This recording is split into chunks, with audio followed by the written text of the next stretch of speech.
Pourquoi les filles, elles vont pas dans... Enfin, il y a un sous-effectif, en fait, dans les filières, évidemment, scientifiques.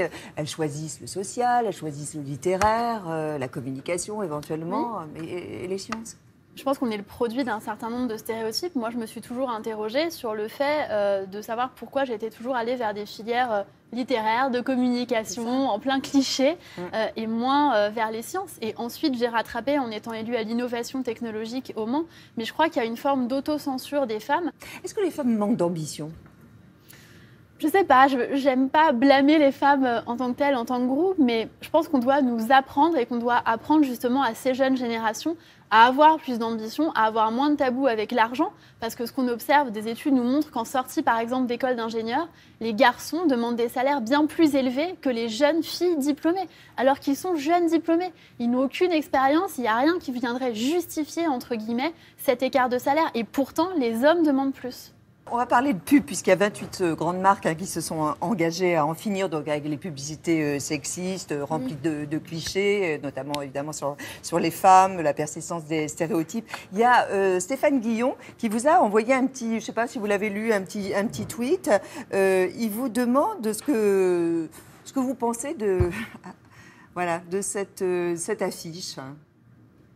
Écoutez, j'ai pas d'avis sur tout, contrairement à l'image caricaturale qu'on essaye de me donner. Mais elle vous choque ou pas ? Je sais pas. Parce que là, c'est à contrario, hein, bien sûr.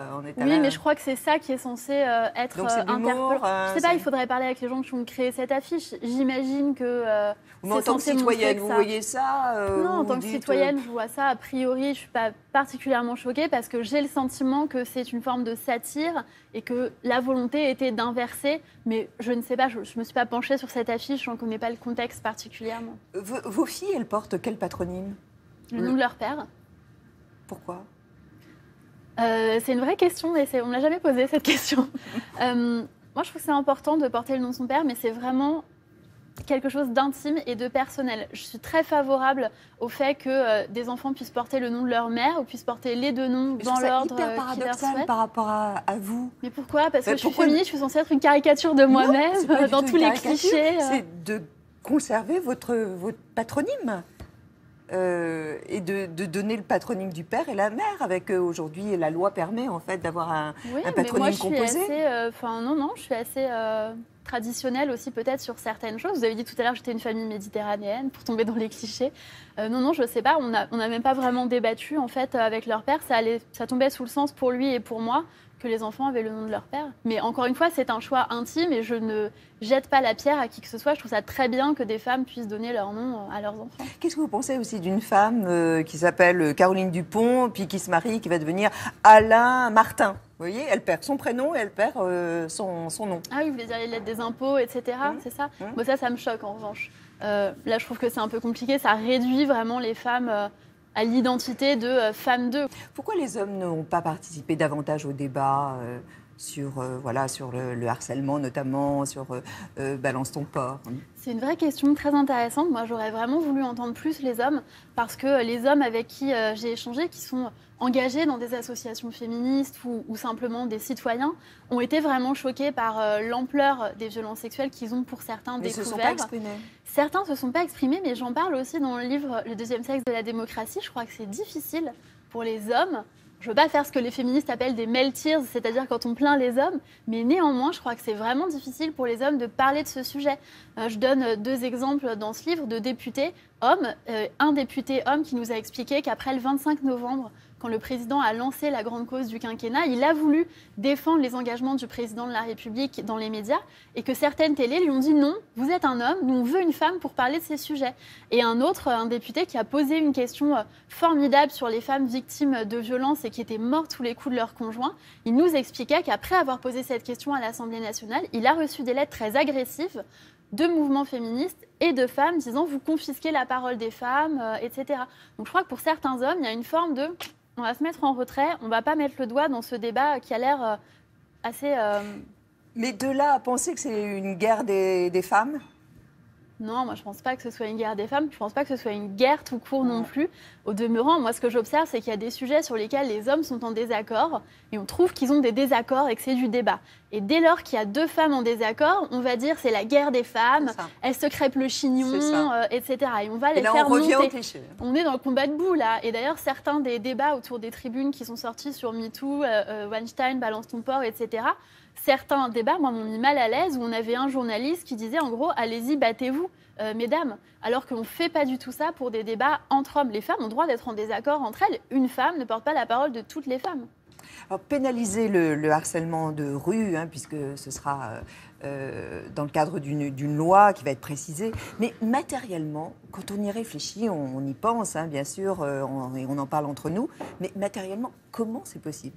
Moi, j'ai vraiment la conviction que c'est faisable. Sinon, je ne défendrais pas ce projet de loi pour verbaliser le harcèlement de rue. Je me fonde sur plusieurs choses. D'abord, sur mon expérience personnelle de citoyenne. Moi, ça m'est déjà arrivé à plusieurs reprises d'être suivie, d'être importunée, comme on dit, dans la rue, et qu'une voiture de policier qui était en patrouille ralentisse et me demande si tout va bien, si tout se passe bien, etc. Alors là, c'est vraiment du bol, ça.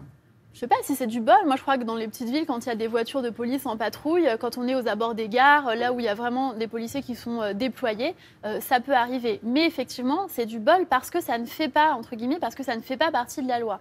Là, ce que le président de la République a annoncé, c'est que la police de la sécurité du quotidien, qui sera installée par le ministre de l'Intérieur prochainement, elle aura dans ses principales priorités le fait de repérer le harcèlement de rue et de le verbaliser immédiatement. Mais je crois qu'au-delà de ça, c'est important de dire que le but de cette loi, c'est pas juste de mettre le plus d'amendes possible, c'est aussi d'avoir une valeur pédagogique, éducative, qui permettent de débattre du harcèlement de rue et de redéfinir le seuil de tolérance de notre société aux violences sexuelles et de dire non, il n'est pas permis d'intimider des femmes dans l'espace public. C'est pour menacer un peu, c'est pour intimider Oui, bien sûr. Moi, je crois que quand on regarde ce qui a été fait sur la cause nationale, sur la sécurité routière sous Jacques Chirac, on voit que l'aspect peur du gendarme, il a fonctionné. Parce qu'à partir du moment où ça devient une grande cause nationale, eh bien, les chiffres des morts sur la route chutent. Je crois qu'on peut calquer la méthode pour la grande cause du quinquennat sur l'égalité femmes-hommes, faire de l'éducation, faire de la communication, ce que nous faisons avec des grandes campagnes, de la pédagogie et aussi un aspect coercitif, dire si vous intimidez, vous harcelez, vous suivez des femmes dans la rue, vous écoperez d'une amende par la police. Je voudrais vous poser des questions, vous me répondez par oui ou non, pour ou contre. Est-ce que vous êtes pour ou contre, tout d'abord, le diktat de l'allaitement ? Parce qu'aujourd'hui, c'est un diktat. Je ne suis pas pour un diktat de façon générale. Je suis pour vraiment le libre choix. Le fait que les femmes aient le choix de pouvoir ne pas allaiter du tout leur bébé si elles en ont envie ou d'allaiter leur bébé 8 mois si elles en ont envie. Vous remarquerez que dans les hôpitaux, on leur impose. L'allaitement ? Oui, on impose beaucoup l'allaitement, mais il y a aussi paradoxalement des gens qui sont choqués de voir des mères allaiter. Donc je crois qu'en fait, quand on est une mère, ça ne va jamais et c'est la base de la culpabilisation maternelle. Vous n'allaitez pas votre bébé, il va y avoir une rupture de lien, il va devenir un serial killer en puissance, etc. Vous allaitez trop longtemps votre bébé, il va s'attacher à vous, est-ce que vous allez l'allaiter jusqu'à ses 18 ans, c'est mauvais, etc.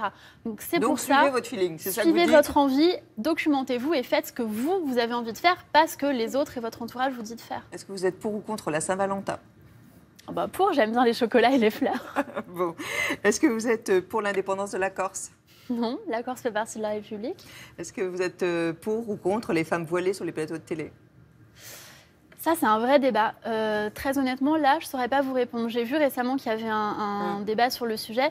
Moi, je suis très attachée à la liberté de conscience, c'est-à-dire la liberté pour chacun de pratiquer sa religion comme il ou elle l'entend. Et en même temps, je suis attachée à la liberté des femmes, notamment celles qui, dans beaucoup de pays du monde, veulent retirer leur voile et qui risquent leur vie. Pour cela, je me demande aussi quel message on leur envoie. Alors, c'est très anecdotique, les menus sans prix, vous savez, dans les restaurants étoilés gastronomiques. Pour les femmes, vous voulez dire ? Bien sûr. Non, moi je suis pour. J'avais écrit un manifeste il y a quelques années pour le droit des femmes à payer l'addition au restaurant.